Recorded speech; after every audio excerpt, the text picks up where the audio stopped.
Bonsoir. Bonsoir. Alors aujourd'hui, je vous avais prévenu, je ne serai plus toute seule, nous serions deux et nous allons travailler avec Jean-Christophe qui va nous proposer des extraits de la méthode Senior et Mouvement.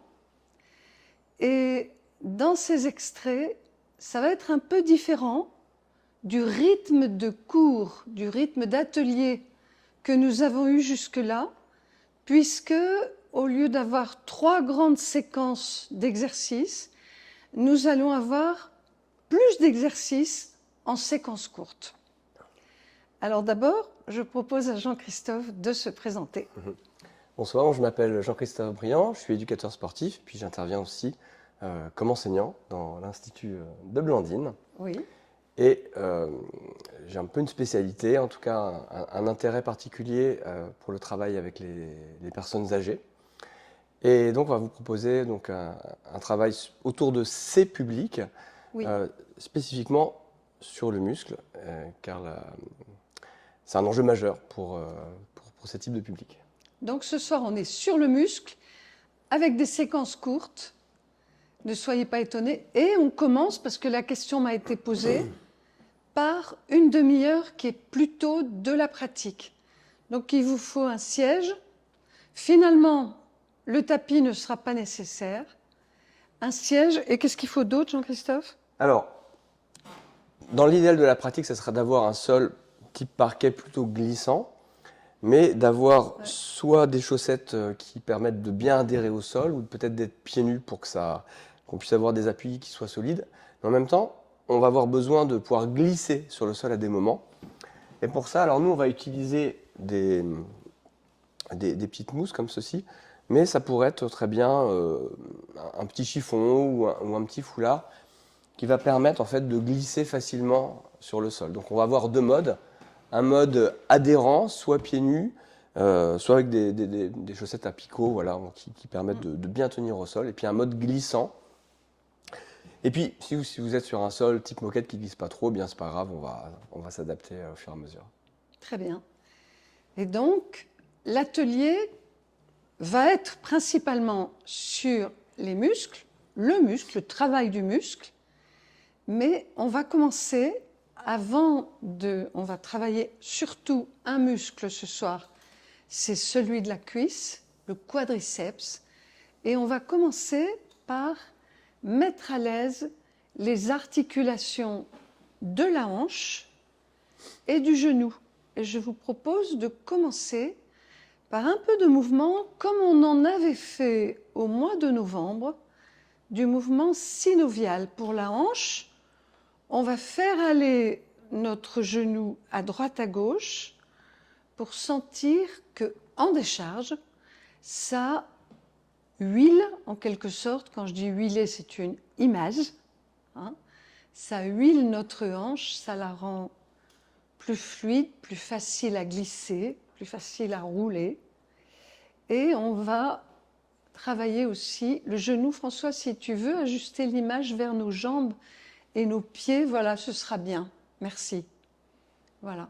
Et donc, on va bouger un peu le pied comme ça, ce qui fait du synoviant pour le genou. On fait tourner le tibia dans les deux sens, ce qui donne du mouvement synovial, du brassage synovial dans le genou. Bien, et puis à nouveau on glisse, mais ça on va le retrouver mieux après. Et je vous propose d'aller le pratiquer de l'autre côté. D'abord ici, comment ma hanche, éventuellement avec mes mains, je peux la déplacer facilement. Voilà. Et ça suppose d'être assis confortablement sur la chaise, mais aussi de ne pas être trop au fond de la chaise. Sentez ça, si on vient trop au fond, c'est un peu difficile à pratiquer. Donc vous venez un peu plus au bord pour sentir la facilité de passer comme ça en papillon. Et vous pouvez aider avec les mains. Ça, c'est pour la hanche. Voilà. Et on va poser le pied à plat et faire tourner le pied, éventuellement en patinant un peu. Et ces mouvements de pied, en fait, c'est pour que le tibia tourne sous le fémur et c'est pour huiler, synovier le genou fémoro-tibial, entre fémur et tibia. Ce n'est pas pour le genou de la patella, de la rotule. C'est pour le genou. Voilà, on peut le faire comme ça maintenant, regardez. Avec les talons, tout simplement là, vous tournez. Et comme vous êtes en décharge, puisque vous êtes assis, le mouvement profite au genou fémoro-tibial et le synovie. On avait fait au mois de novembre, on pourrait le reprendre là, un mouvement synoviant, tout simplement, on avait fait ça au sol, rappelez-vous, un mouvement synoviant tout simplement en grande flexion, grand retour de flexion, passif en décharge. Voilà, tout ça, tout ce qu'on est en train de faire, c'est huilant, synoviant. Changeons de jambe. Allez. Voilà. Le travail est dans les bras. Le travail n'est pas dans les fléchisseurs de genoux. Non, c'est la pesanteur qui fait que mon genou va se fléchir. Voilà. Très bien. On peut tout reprendre une fois, simplement pour l'enchaînement, un peu de hanche, un peu de genou. Là, c'est le talon qui tourne, mais ça pourrait être la pointe qui tourne. Les deux, ça marche.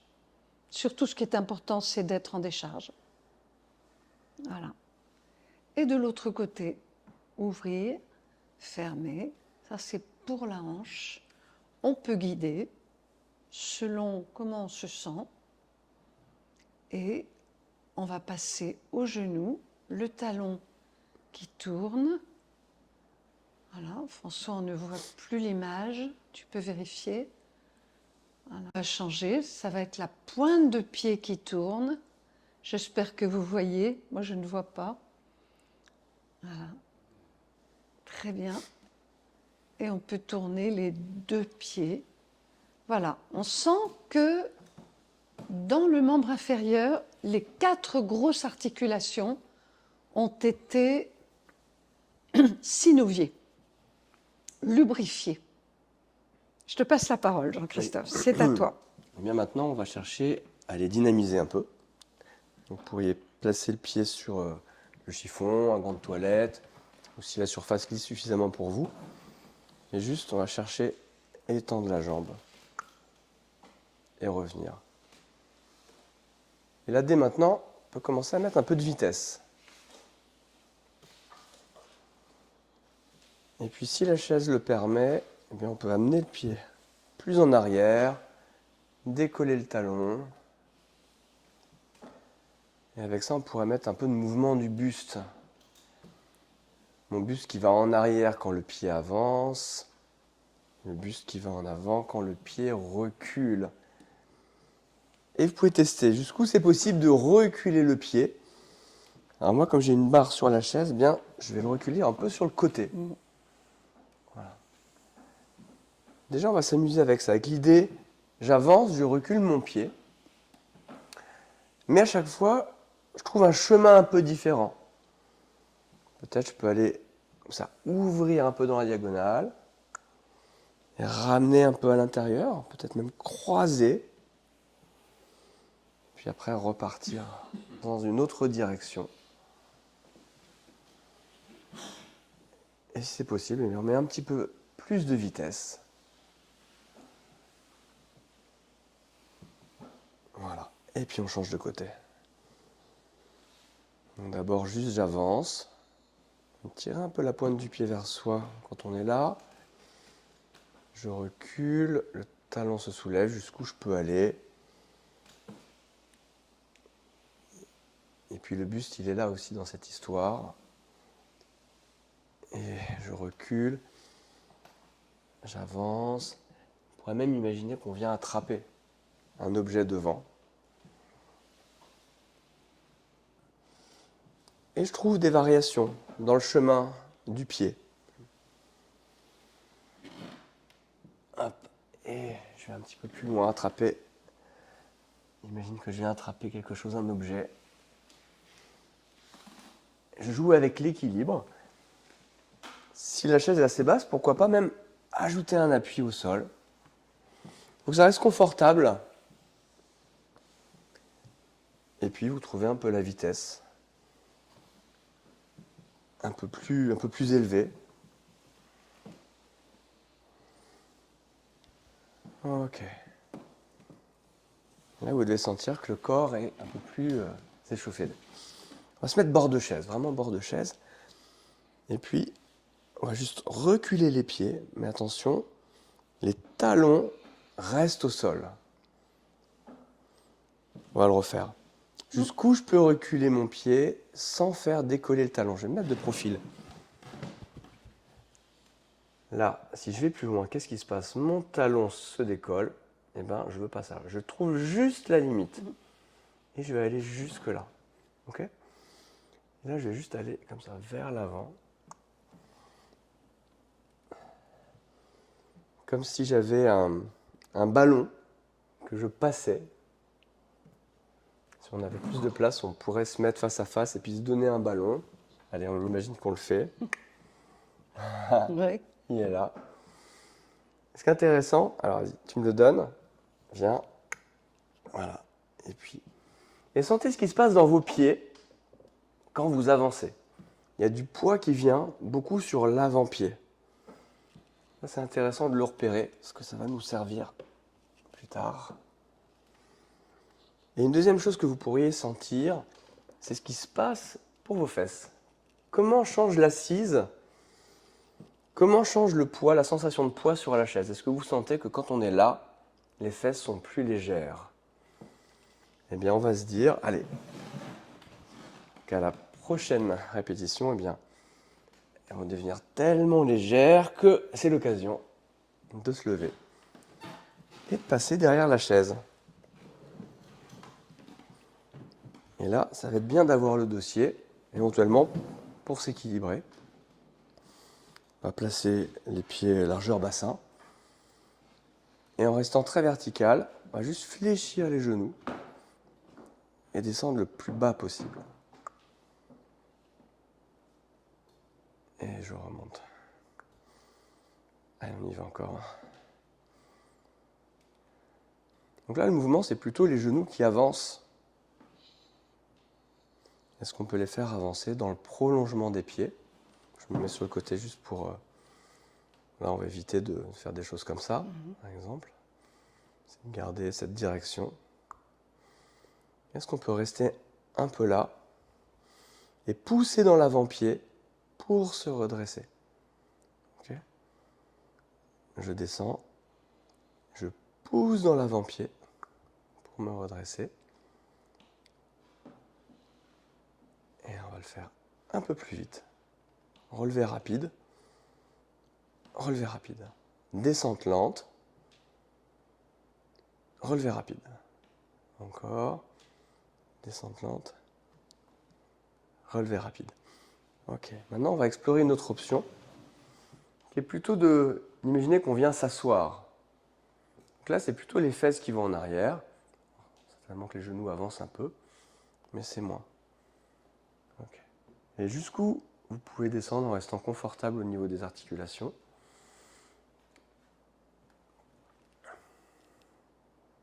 Et là, on va rester un peu en bas.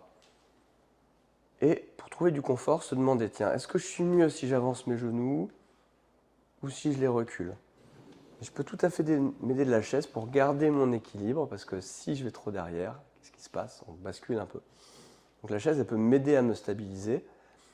Et comment je me sens confortable? Peut-être pour mes genoux, par exemple. Peut-être que je suis plus confortable comme ça, ou peut-être un peu comme ça. Ok. Et on remonte.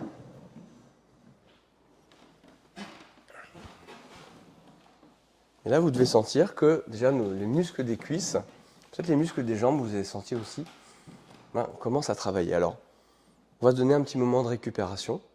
Pour ça, juste vous tendez la jambe devant. Peut-être François, tu peux élargir un peu. Et juste donc je viens attraper l'arrière de la cuisse. Et je me redresse. C'est d'abord le dos qui se redresse. Le dos qui va vers le dossier.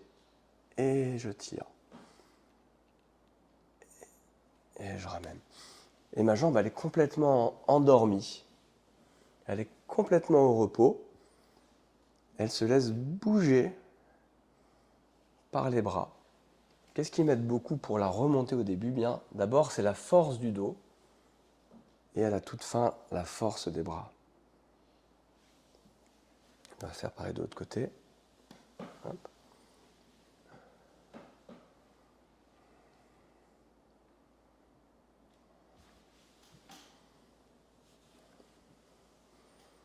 Toujours une recherche de détente dans les muscles autour de la hanche et du genou.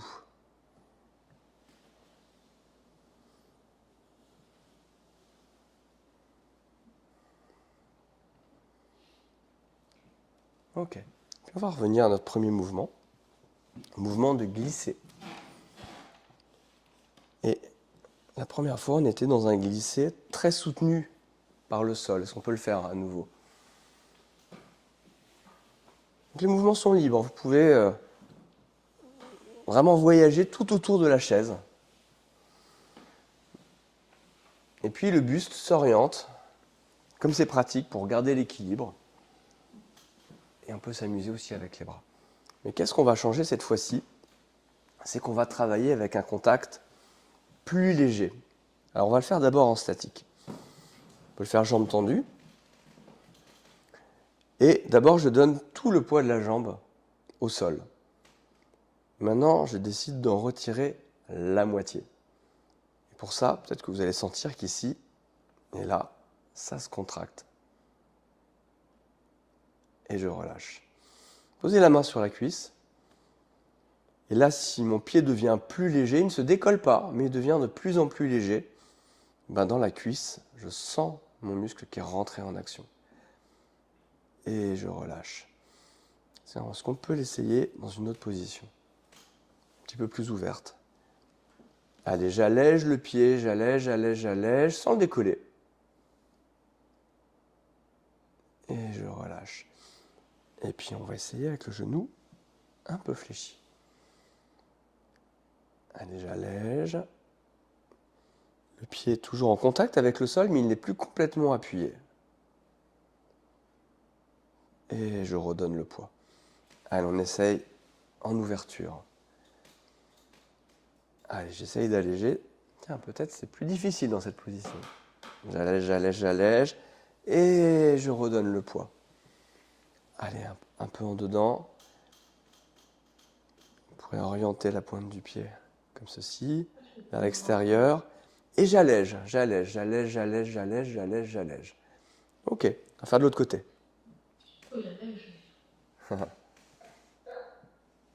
C'est pas facile d'alléger. Donc, je donne tout le poids de la jambe dans le sol. C'est mon talon qui est en contact et tout le poids va vers le talon. Et là, je décide de l'alléger. Allez, 50%. Et je relâche. Et je sens que dans ma cuisse, ça s'active. Je sens mes muscles qui se contractent. Voilà. Et ça, on peut le tester dans diverses positions. Un peu plus en ouverture. Alors pendant qu'on fait ça, on peut se dire, tiens, mon dos, qu'est-ce qu'il a envie de faire au moment où j'allège? Peut-être qu'il a envie un peu de se laisser aller en arrière. Mais on se dit non. J'essaye de rester bien vertical, de garder la forme de ma colonne. J'allège. Rien ne bouge dans mon dos. J'ai un dos qui est toujours très solide. Et je redonne du poids. On peut faire genou fléchi. Allez, j'allège. Ok. Maintenant qu'on a trouvé ça en statique, on peut changer de côté et retrouver le côté dynamique. Mais cette fois-ci, plutôt que de donner beaucoup de poids dans le sol, on a un pied qui est beaucoup plus léger.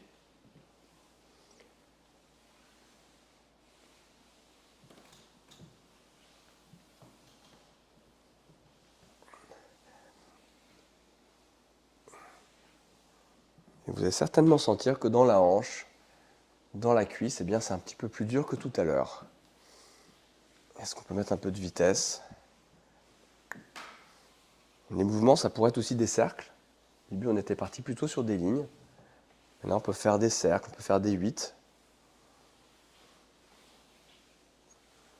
Des spirales. Et change de côté. Voilà. Pied très léger.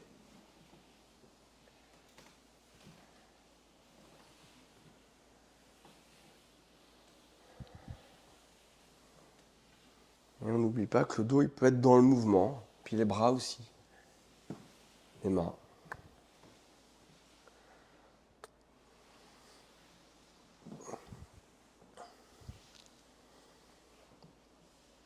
Ok.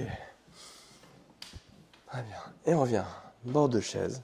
On va retrouver notre reculé des pieds. Talons toujours au sol. J'amène du poids sur les pieds.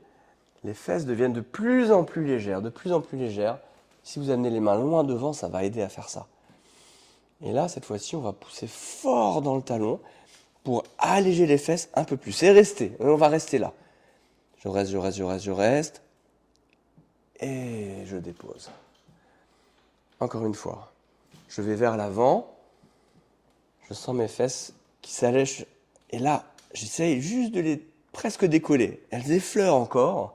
Elles effleurent encore mon assise. Et je reste. Et je reviens. Troisième fois. Allez, on y va. Allège, allège, allège, allège, allège, allège, allège, allège. Et reviens. Ok. Allez, mes hanches sont complètement détendues. Je leur donne du mouvement avec mes bras.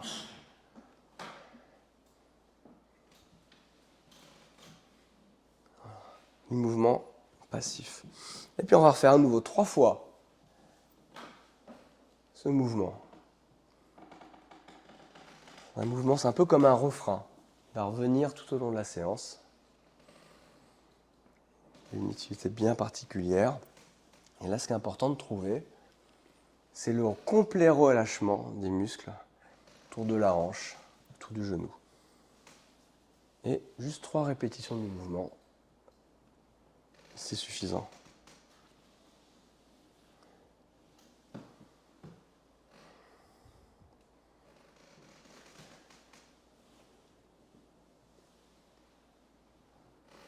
Très bien. Hop, on peut se remettre debout. On va se mettre sur le côté de la chaise. Juste un pied devant. Et puis, vous allez amener du poids. Beaucoup de poids sur la jambe avant. Et on va se dire, je me repousse. Je me repousse, je pars en arrière pour atterrir sur un pied. Peut-être que c'est pratique d'avoir la main juste en contact sur la chaise pour assurer l'équilibre. Mais si vous êtes à l'aise, allez, on peut le tenter sans les mains. Allez, je repousse fort. Et là, je dis beaucoup de vitesse. Et là, je reviens tranquillement. Rapide. Je reviens tranquillement une dernière fois. Rapide. Et reviens. Ok, on change de côté. Qui c'est qui pousse? C'est surtout l'avant du pied. Quelques fois d'abord pas trop vite, pour bien trouver ce mouvement d'avant-arrière. Et puis si ça va bien, allez, je dynamise. Je pousse fort le pied dans le sol. Hop. Hop. Une dernière fois. Très bien. Je reviens sur le devant de la chaise. Je vérifie qu'elle est bien derrière moi. Et là, on va juste s'asseoir très lentement, le plus lentement possible. Allez, on y va tranquillement. Essayez de ne pas arriver avant moi. n'est pas du tout pressé. J'ai envie de dire que plus on descend, moins on a envie d'être pressé. C'est peut-être l'inverse en fait. On a envie de s'asseoir, mais non, je ralentis. Plus je m'approche de mon objectif, et plus je ralentis, encore. Je commence à sentir le contact du siège et ça y est, j'arrive. Ok, allez, on va faire 3 fois la détente. On est en train de faire un mouvement synoviant pour la hanche et le genou.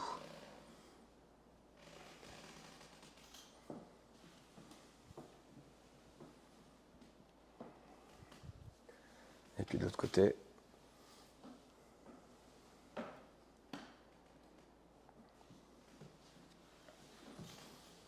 Donc là, il y a une petite difficulté sur ce mouvement.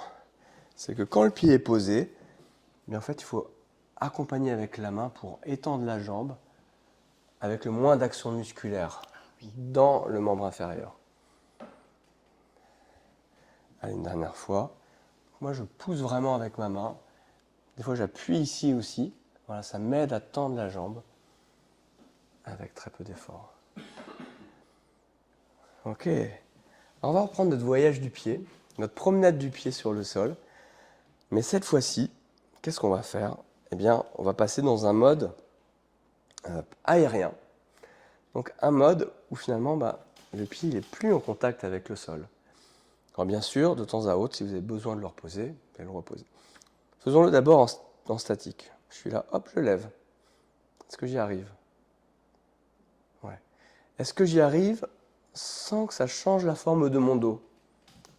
Est-ce que je peux garder la forme du dos et décoller le pied? Peut-être que c'est difficile. On fait de l'autre côté. Le genou peut être un peu fléchi, bien sûr, en fonction de la souplesse de l'arrière des cuisses. Et je décolle. Ok, allons chercher l'ouverture. Jambes presque tendues. Est-ce que je peux décoller? Cette fois-ci, c'est plus un allègement, c'est carrément décoller.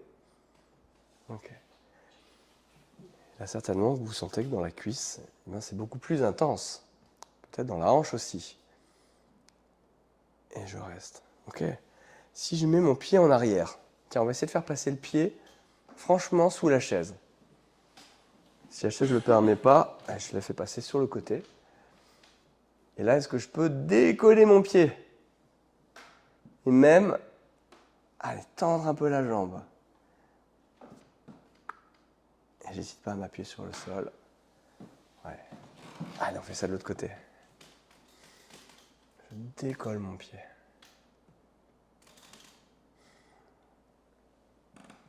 Et maintenant, on va pouvoir vraiment partir en voyage. Allez, hop. On va d'abord chercher des lignes.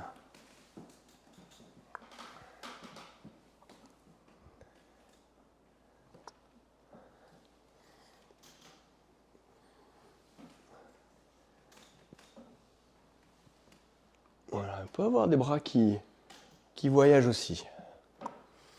Qui viennent chercher des appuis sur le sol.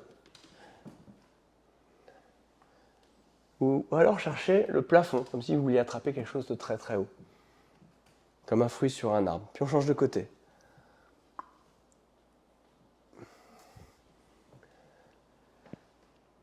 Des bons kakis.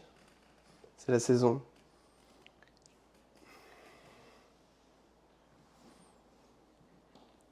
On essaie de trouver des chemins innovants. Des chemins qui ne viennent pas tout seuls. Tiens, est-ce que mon pied pourrait passer un peu à l'intérieur? Qu'est-ce qu'il faut que je fasse avec le reste de mon corps pour que ça soit possible?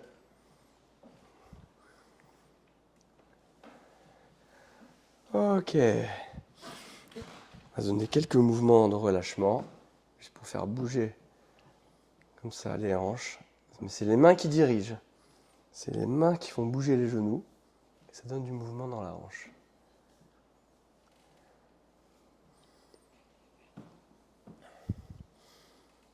Ok. Et puis, je recule mes pieds. Les talons toujours en contact avec le sol. On va aller vers l'allègement des fesses. Et cette fois-ci, allez, je décolle d'1 millimètre, pas plus. 1 millimètre et je reste, et je reste, et je reste, et je reste, et je reste, et je pose. Et j'y retourne. J'allège, j'allège, j'allège, et peut-être que mes fesses se décollent d'1 millimètre, mais pas plus. Je pousse mes talons dans le sol. Pousse les talons dans le sol, fort. Et relâche. Une dernière fois. Allez, trouve de la force dans le sol. Sens les fesses qui deviennent plus légères, qui s'éloignent un petit peu de la chaise. Je reste, je reste, je reste, je reste. Et repose. Et on va se donner un peu de confort articulaire. 3 fois. La jambe est complètement endormie.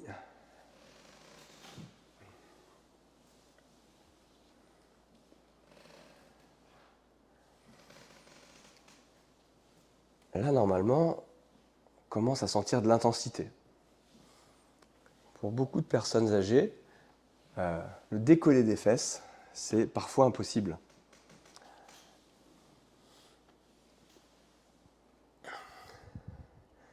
Évidemment, tout ça, ça peut s'adapter. Bien, je vais vous proposer une variante vraiment plus difficile, mais qui se fait, que je propose souvent dans mes cours. On va serrer les pieds, transférer du poids vers l'avant, et les fesses deviennent plus légères. On va dire qu'elles sont plus légères de 30%. Et là, qu'est-ce que je fais? Je pousse fort dans mon pied droit, fort, fort, fort à droite. Est-ce que vous sentez qu'à gauche, ça devient un peu plus léger? Et on revient. Vous avez senti ça? Faire de l'autre côté. J'avance, j'appuie fort sur le pied gauche. Mes fesses sont un peu plus légères. Et le pied droit, qu'est-ce qui se passe? Il est un peu plus léger.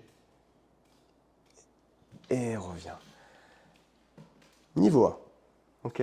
Pour celles et ceux qui le souhaitent, on va essayer d'aller plus loin et de se dire que je pousse tellement fort dans le pied droit et j'ai tellement de force que le pied gauche, peut-être, il peut s'alléger presque complètement, peut-être même se décoller. Et revient. Les fesses sont toujours en contact avec la chaise. On y va de l'autre côté. Je pousse fort à gauche, je pousse fort à gauche. À droite, ça devient léger. Les fesses sont un peu plus légères. Allez, est-ce que je peux décoller le pied droit? Est-ce que je peux le décoller? Pousse fort ici, pousse fort ici. Encore. Ok. Et puis, il y aurait la variante ultime, qui n'est pas du tout pour tout le monde, pour plein de raisons. Des fois, c'est des histoires de force, des histoires de santé articulaire, parfois de longueur de segment. Pour moi, par exemple, c'est difficile, mais j'ai des élèves qui ont parfois 70 ans et plus qui arrivent. Ça peut être vexant, mais des fois, c'est comme ça. C'est de se dire que, qu'est-ce qu'on peut faire? On pourrait aller sur un allégé des fesses beaucoup plus grand, voire même un décollé. Mais on ne va pas y aller directement, on va le prendre dans l'autre sens. Donc, d'abord, je me lève. Et on va se dire, j'appuie fort dans le pied droit. J'allège le pied gauche. Il est en juste contact avec le sol. Et si vous le sentez, ce n'est pas forcément pour tout le monde, eh bien, on va venir s'asseoir tranquillement. Puis c'est pas grave si à un moment donné, les fesses elles tombent sur la chaise. Il n'y a pas du tout de poids ici, on pourrait le décoller. Ah! Allez, on y retourne, mais de l'autre côté. Donc, j'appuie fort pied gauche. Pied droit très léger sur le sol, peut-être même un poil décollé. Et je descends lentement, lentement, lentement, lentement. Et c'est l'heure. Et c'est l'heure. Tu vois l'heure? Eh bien, ok. Et bien, pour conclure, est-ce que Blandine, tu peux nous faire un peu de mouvement synoviant pour le genou? Oui, on va juste reprendre ce qu'on a fait en début de séance. Quelque chose de très souple, facile. On n'est plus du tout dans la force. On retrouve un mouvement en papillon pour la hanche, mené par les mains, et un mouvement à partir des pieds. Soit on tourne la pointe, soit on tourne le talon. Très glissant. Change de jambe. Allez. Ouvre, ferme, mène par les mains. Est-ce qu'on peut juste souffler?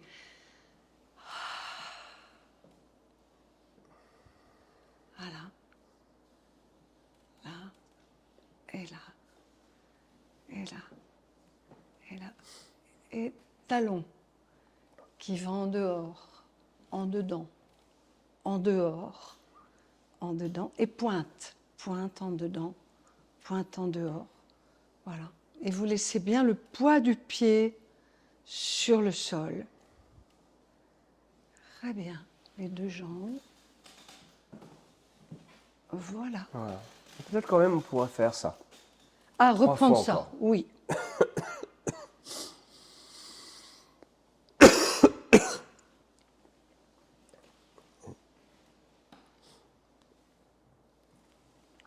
Voilà. Et change de jambe. Là. Et bien.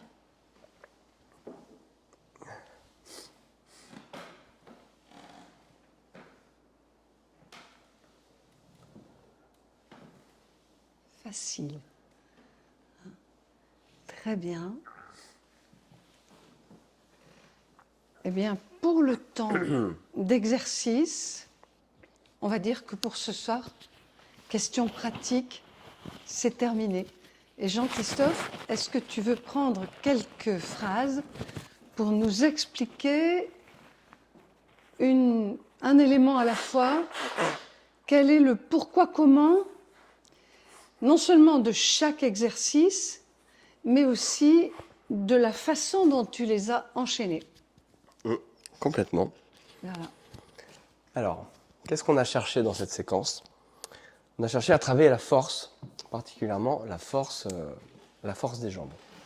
Alors pourquoi? Parce que quand on vieillit, être à l'aise avec ses membres inférieurs, pouvoir marcher, pouvoir se lever Essentiel. facilement d'une chaise, de son canapé, aller faire ses courses, aller voir la ses voiture. amis, aller au cinéma, c'est primordial pour son bien-être mental, psychologique, métabolique. Donc il y a plein de raisons qui font qu'on a besoin de conserver des muscles qui sont forts et qui ont aussi un certain volume, une certaine masse. Et le fait est que quand on vieillit, eh bien, on a tendance à perdre nos muscles. On dit qu'à partir de 50 ans, on perd 1 à 2% de notre force musculaire Chaque année. chaque année. Et que si on en a perdu 50%, on ne peut plus se lever d'une chaise. Mais ce n'est pas inéluctable. Ce n'est pas inéluctable. Pas du tout. La bonne nouvelle, c'est que quand on travaille spécifiquement à la force musculaire, on peut faire des progrès incroyables. Par exemple, en 12 semaines, en faisant 3 séances par semaine, des seniors, on va dire, à partir de 65 ans jusqu'à plus de 90 ans, qui sont en bonne forme, en 12 semaines, ils peuvent gagner entre 10 à 40% de force supplémentaire. En 12 semaines, ils peuvent gagner 2% de masse musculaire. Après, ça plafonne un peu, bien sûr, mais quelqu'un qui, à un moment, dit « Ok, je m'y mets, 3 fois par semaine, je vais faire un cours qui sait travailler ça », peut avoir des progrès qui sont formidables. Quelqu'un qui est un peu fragilisé, on va dire, ses progrès ils vont être encore plus incroyables. Donc ça, c'est quand même une très très bonne nouvelle.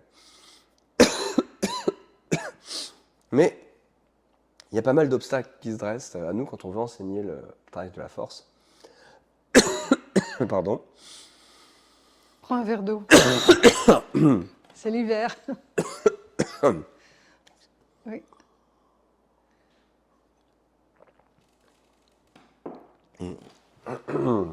Excusez-moi, attendez, je vais tousser un bon coup. Oui. En fait, Jean-Christophe sort on vient de donner un stage sur la voix. Et donc, non seulement il a fallu parler, mais faire chanter au piano. Et là, la voix est un peu limite. C'est comme ça. Parce que dehors, il fait très très froid. Alors j'espère que ça va aller. Ça va aller? Ouais, j'espère. Espérons. Allez. Bon, des difficultés, par exemple, c'est les douleurs articulaires. Voilà. Ça, c'est une difficulté qu'on rencontre presque toujours. C'est que les mouvements qu'on va entreprendre pour trouver la force, ces mouvements provoquent des douleurs dans les articulations.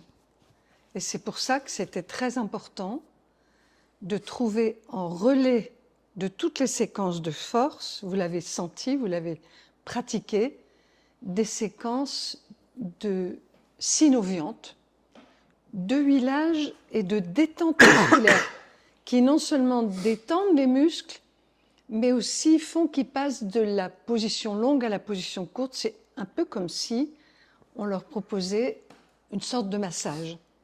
Donc ça permet aux muscles de se refaire comme une étape de régénération avant de repartir dans une étape de force.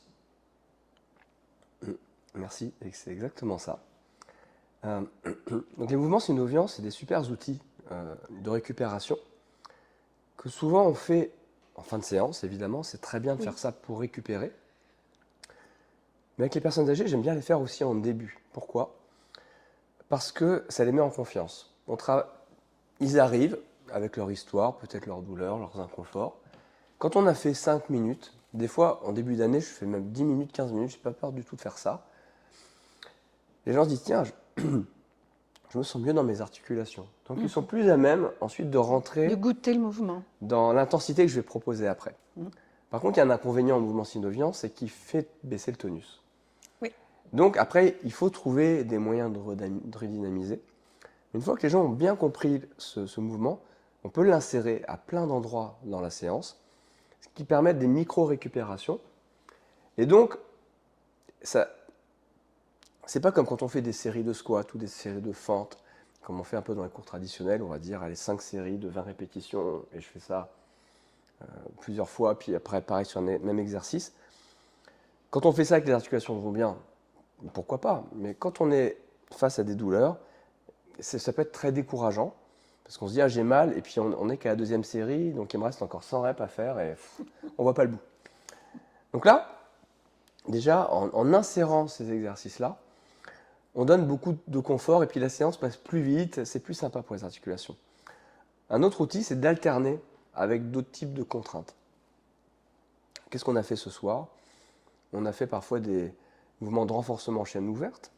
Par exemple, quand on faisait ces mouvements-là avec le pied décollé, ça a l'air de rien, mais vous avez dû sentir quand même que les muscles ils travaillent déjà pas mal. C'est beaucoup plus intense. Il y a de l'intensité.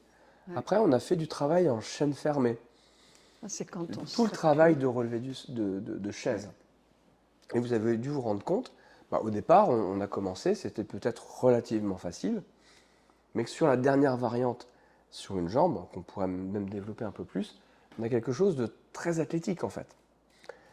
Et alors, ça me permet d'illustrer une deuxième difficulté du travail de la force, c'est que parfois, il y a de l'appréhension, parce qu'il y a peu d'habitude de faire ce travail-là dans les cours habituellement. Habituellement, qu'est-ce qu'on fait? On fait surtout de l'endurance et de la résistance musculaire, c'est-à-dire faire des séries de 15, 20, 30 répétitions, puis on les enchaîne assez vite. Et les gens font ça pendant toute la séance. Et c'est tout à fait intéressant de travailler cette endurance musculaire sur 10, 20, 30 minutes. Mais pour les personnes âgées, on s'est rendu compte qu'il y avait une intensité qui était un peu optimale. C'est ce qu'on appelle le 70% de 1 RM. Ça veut dire quoi un RM? Ça veut dire qu'on fait une répétition et après on ne peut pas en faire une deuxième. Non. Et ça, c'est très fréquent chez les personnes âgées qui sont un peu affaiblies. Par exemple, on dit s'asseoir et puis à un moment donné, c'est boum, ça tombe. Ça veut dire que quand elle est là, elle n'a plus la force de se retenir. Ça veut dire qu'elle n'est pas capable finalement de se relever uniquement à la force des jambes. Maintenant, si je surélève un petit peu, admettons je mets un coussin ici, et que je la mets à la limite là où c'est vraiment difficile, peut-être qu'elle fait une répétition, je lui dis allez, fais-en une deuxième, puis non, là elle a usé toutes ses ressources. Ça c'est ce qu'on appelle la 1 RM, la répétition maximale, on peut en faire qu'une. Et bien quand on travaille à 70% de cette force-là, donc sur des répétitions beaucoup plus courtes, à faire peut-être 3, 5, 8 répétitions, pas plus, eh bien, c'est là que les gens vont avoir le meilleur gain en masse musculaire et en force. Et ça, c'est formidable. Sauf que quand on est au poids du corps, comment on fait pour faire ça? Parce que c'est très facile quand on a accès à des machines, à des poids, des choses comme ça. Sauf qu'on n'a pas forcément accès, qu'on n'a pas forcément les diplômes pour le faire. Ben justement, dans Seniors et Mouvements, c'est beaucoup poser ces questions, se dire comment je peux amener du vrai travail de force chez les personnes âgées, alors qu'on n'a pas de matériel, alors que peut-être il y a des appréhensions, que peut-être il y a de la douleur, que peut-être c'est pas du tout dans les habitudes. Et donc il faut un peu éduquer les gens à ce type de travail, et leur faire accepter de sentir qu'à un moment donné, waouh, c'était vraiment dur. Parce que par exemple, se lever sur un pied, c'est vraiment difficile. Il y a des adultes qui n'y arrivent pas. Moi j'ai des tas de personnes seniors qui arrivent encore très très bien. Ceux qui n'y arrivent pas, on adapte avec des variantes telles que je vous en ai proposé quelques-unes ce soir. Et avec ça, on a des résultats qui sont super sympas, mais à condition de quoi? De mettre beaucoup d'alternance dans les types de mouvements. Et si on avait eu plus de temps, on aurait pu intégrer des équilibres, du travail de spatialisation dans la pièce, du travail de mémoire. Ce qui fait que le travail de la force aurait été réparti dans toute la séance. Et quand la séance est bien construite, les gens ont bien compris les mouvements et qu'on arrive bien à la mener, qu'est-ce qui se passe? Les gens repartent, ils n'ont pas plus mal aux articulations déjà. C'est surtout ça l'important. On est content. Parfois, ils ont moins mal, magique, alors on est vraiment ravis. Mais en plus de ça, dans les jours qui vont suivre, on se dit plus de force. Tiens, mes escaliers, ça va mieux. Et ça, pour les personnes qui travaillent à petit rendement, vous allez le sentir dans vos muscles cette semaine. Le peu qu'on a fait, vous allez le ressentir. Ouais. Ouais. Et alors moi, j'aime beaucoup ce travail avec la chaise. Attention à l'heure. Attention à l'heure. Mais une Parce dernière qu'il nous chose, reste 5 minutes. parce que, quand même, les résultats, c'est je le disais, les études, elles disent qu'il faut faire 3 fois par semaine. Puis des fois, les gens, on ne les a pas 3 fois par semaine, on ne les a qu'une seule fois. Donc, il faut leur donner des choses à faire à la maison qui sont faciles à retenir et où il n'y a pas d'installation à faire. Tout le monde à la maison a une chaise. Et tout le monde s'assied à sa chaise plusieurs fois par jour. Eh bien, en leur apprenant plein de variantes, de plein de manières de se relever, plein de rythmiques, de manières de s'appuyer, de transporter le poids du corps, eh bien finalement, le cours de la journée peut être une occasion permanente de s'exercer. Et comme on n'a pas besoin de faire beaucoup de répétitions, ça ne demande pas un grand engagement. Et donc, ça peut s'installer un peu dans la vie quotidienne et donner de vrais résultats. Voilà. Donc c'est le but, c'est un des buts qui a été poursuivi dans la méthode Senior et Mouvement, c'est de trouver un relais entre les cours avec des exercices, des pratiques très simples à implanter au cours de la journée, toute la semaine. Là, je propose qu'on regarde si des personnes ont posé des questions. On a juste un peu de temps pour ça. Alors, les mobilisations articulaires en décharge sont-elles plus synoviantes qu'en maintenant des appuis? Alors, les mobilisations articulaires en décharge, si on fait en décharge, ça veut dire qu'on est posé. On n'est pas en train de s'appuyer, mais on est appuyé. Sont-elles plus synoviantes qu'en maintenant des appuis? Alors là, excusez-moi, je ne comprends pas bien la question. Parce que si on a des appuis, on est en décharge. Et par contre, quand on enlève les appuis, eh bien là, c'est moins synoviant. De toute façon, si c'est synoviant, la plupart du temps, ça ne peut pas être musclant. Ce sont deux objectifs incompatibles. Bonjour, merci pour vos conseils. Ah, on a loupé la vignette. Et si personne s'il y a une personne a une crampe pendant le cours, oui, qu'est-ce qu'on fait? Eh bien justement, je pense que l'alternance constante avec des mouvements synoviants, ça évite beaucoup les crampes. Et aussi, ce que j'ai vu dans ce que tu as proposé, c'est le fait de varier beaucoup les directions.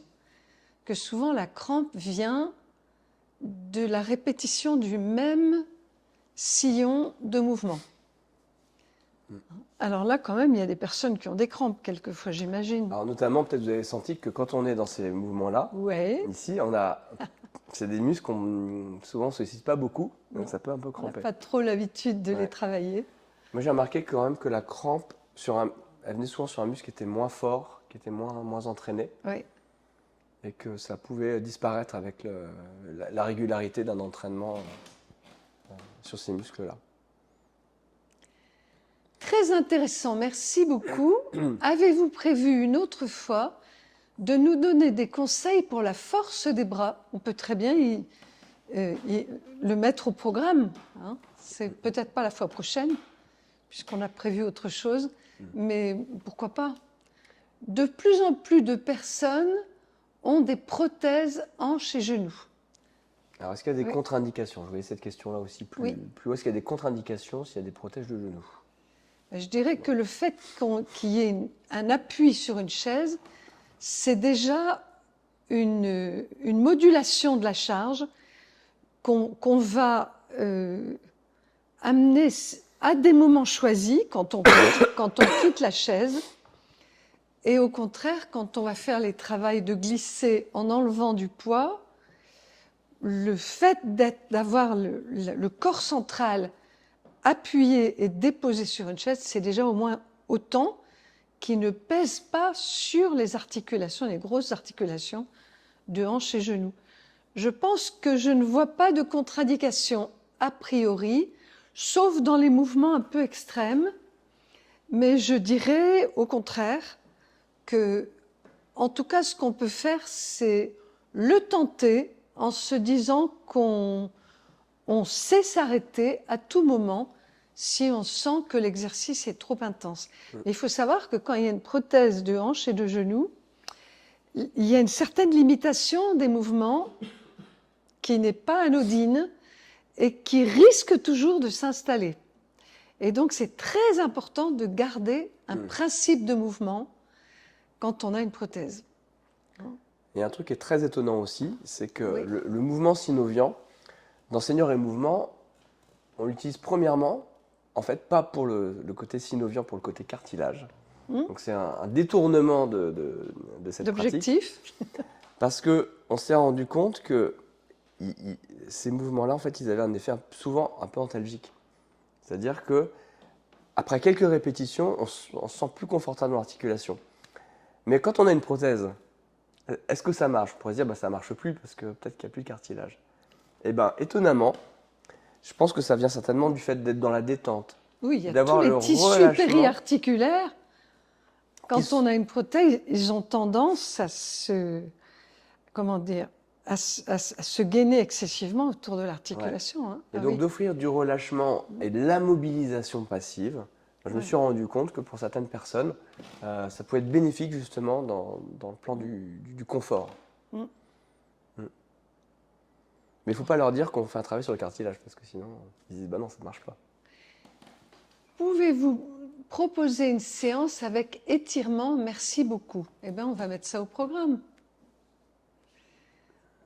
Passionnant, merci. Je crois qu'on peut les intégrer dans une séance de yoga. Pourquoi pas entre les postures? Qu'est-ce que tu en penses, Jean-Christophe? Alors, il faudrait définir en fait quel type de yoga? d'exercice, et puis Oui, quel qu'est-ce qu'on type choisit. d'exercice, Mais oui. en tout cas, les principes d'alternance, on peut tout à fait les repenser avec un objectif de force, ce qui n'est pas toujours le cas C'est ça. dans la construction des séances de yoga qui ne sont pas forcément orientées vers la force, mais on pourrait faire une sélection de postures avec cette orientation-là, peut-être avec le support de la chaise, pour donner justement des moments de décharge plus facilement, surtout si on a des personnes qui ont des difficultés avec le fait d'aller au sol, de s'allonger et de remonter.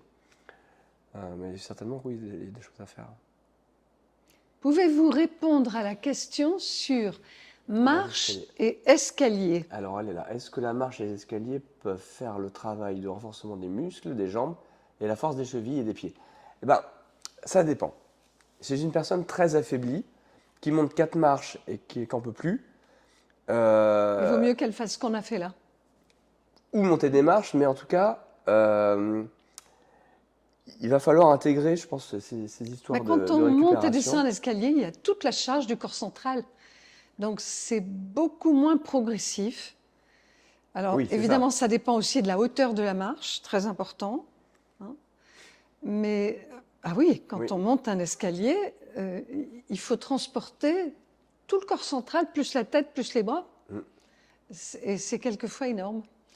Mais en revanche, quelqu'un qui aurait 65, 70, même 80 ans, 90 ans, qui est Oui. très à l'aise dans les escaliers encore, Oh, surtout, faut est-ce qu'elle le qu'une garde. très bonne nouvelle, monter les escaliers, ça va être un bon entretien, mais elle ne sera pas dans un travail de force.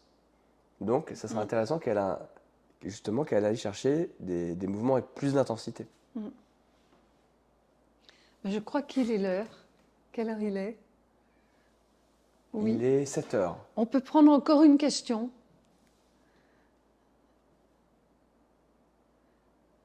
Alors, pourrez-vous nous rappeler ce que la méthode senior et mouvement visite comme type de mouvement au sol sur chaise? Oui. Alors, la méthode senior et mouvement, on a fait un choix de dire qu'on ne s'allonge pas au sol. Pour que les séances puissent être les plus inclusives possibles, c'est-à-dire que tous les gens qui ont du mal à monter et à descendre, on puisse les accueillir dans nos séances. Mais on voulait aussi qu'il y ait suffisamment de variations d'intensité possibles pour que les gens qui sont un peu encore très en forme et qui pourraient aller au sol puissent venir dans ces séances et quand même y trouver leur compte. Parce que très souvent, on a tendance un peu à mettre les gens dans dire ok, gym sur chaise. Et puis c'est que les gens qui et puis ils font pas grand chose autour. Ah oui, gym sur tapis. Nous, on avait envie de réunir Voilà. et de se dire on peut avoir Nicole qui a du mal à se relever de la chaise et Jacqueline qui monte sur un pied. Et que tout ça, ça va bien ensemble. Parce que pour le côté social, c'est hyper important de pouvoir conserver ça. Donc dans Senior et Mouvement, on ne travaille pas avec le tapis au sol, on se sert de la chaise, on travaille beaucoup avec les murs, on travaille beaucoup en déplacement dans la pièce. Et il y a toujours de l'alternance du je me déplace, je vais vers un mur, je vais travailler des appuis dessus, je retourne sur la chaise. Peut-être qu'avec la chaise, je vais travailler pour quand même amener un genou au sol. Puis je vais me rasseoir, faire un peu de récup, et puis repartir en déplacement rapide. Puis là-dessus, on va mettre de la mémoire. Donc tout ça s'alterne et fait un travail très, très, très général, qui a beaucoup d'intensité grâce justement au principe d'alternance. Et avec ça, on va utiliser du matériel comme les écharpes, les très grands bâtons, Les moyens bâtons. les moyens bâtons, des foulards de jonglage. Et voilà. Donc, à qui ça s'adresse? Ça s'adresse aux gens qui sont pas complètement fragilisés.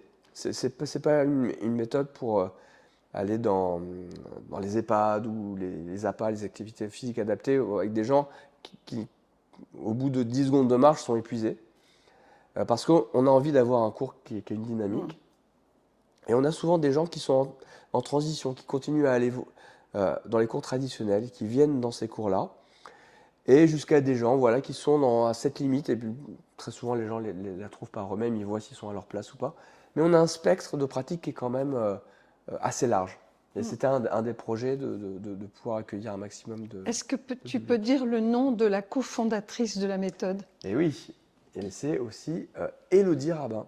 Voilà. Élodie Rabin, vous avez créé cette méthode à vous deux, suivant les principes du geste anatomique, c'est-à-dire que chaque mouvement est pensé à partir de la structure anatomique du corps et essentiellement non pas pour de l'esthétique, non pas pour des traditions, non pas pour de la compétition, non pas pour si un peu pour du social, mais essentiellement pour faire du bien au corps. Voilà. Écoutez, je pense que on ne pourra pas aller plus loin parce qu'il est l'heure. Et on va se dire au revoir. À bientôt.